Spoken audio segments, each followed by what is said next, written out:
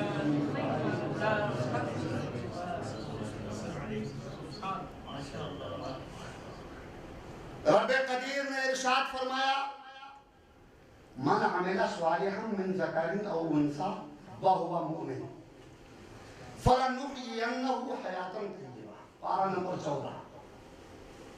اللہ رب العزت ارشاد فرماتا ہے آج ہم کتنا پریشان ہیں۔ کوئی اولاد سے پریشان ہے، کسی کے پاس کاروبار نہیں تو وہ پریشان ہے، کسی کے پاس کاروبار ہے اس کے باوجود وہ پریشان ہے، تنگ دست ہے پریشان ہے، بہت بڑا سرمایہ دار ہے پھر بھی پریشان ہے۔ کتنا پریشان ہے آج کا مسلمان، لیکن اس نے قرآن کو پسے پشت ڈال دیا۔ اس کی پریشانی کا سبب فقط اتنا ہی ہے، یہی ہے کہ اس نے قرآن کو پسے پشت ڈال دیا۔ قرآن کو سینے سے یہ مسلمان لگا لے اور اپنے نبی کے احکام کو اگر اپنا لے تو اس کی زندگی میں مسرتوں کے گلاب کھل جائیں، خوشیوں کے پھول مہکنے لگیں، اس کی زندگی رشک چمن بن جائے۔ آج تم پریشان ہو، تمہارا قرآن کیا فرماتا ہے؟ قرآن کی اس آیت کریمہ کا مفہوم یہ ہے کہ دنیا والے تو دنیا میں اچھے کام کرنے لگ، اگر تو اچھے کام کرے گا تو یہاں بھی میں تجھے اچھی زندگی دوں گا اور وہاں بھی تجھے اچھی زندگی دوں گا۔ آج تجھے اچھی زندگی میں ایسا نہیں، تو پریشان بہت، پریشان تو اس لیے ہے کہ تو نے اچھے کام چھوڑا، نمازوں کے تو قریب نہیں رہتا، ماں باپ کا دل دکھانا تیری زندگی کا حسین مشغلہ بن چکا ہے۔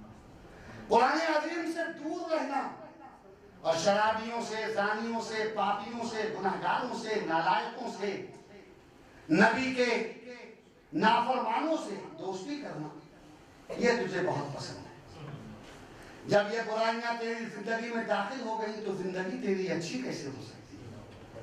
اچھی زندگی تو تب ہوگی جب تو اچھے کام کرے گا، تو نماز کا پابند بن جا اور اپنی زندگی میں سنتوں کے پھول مہکا دے، پھر دیکھ کیا ہوتا ہے۔ تو چلے تو لوگ کہیں کہ یہ غلام مصطفیٰ جا رہا ہے، تو بیٹھے تو لوگ کہیں کہ یہ عاشق مصطفیٰ بیٹھا ہے، تو بات کرے تو لگے کہ یہ نبی کا غلام ہے۔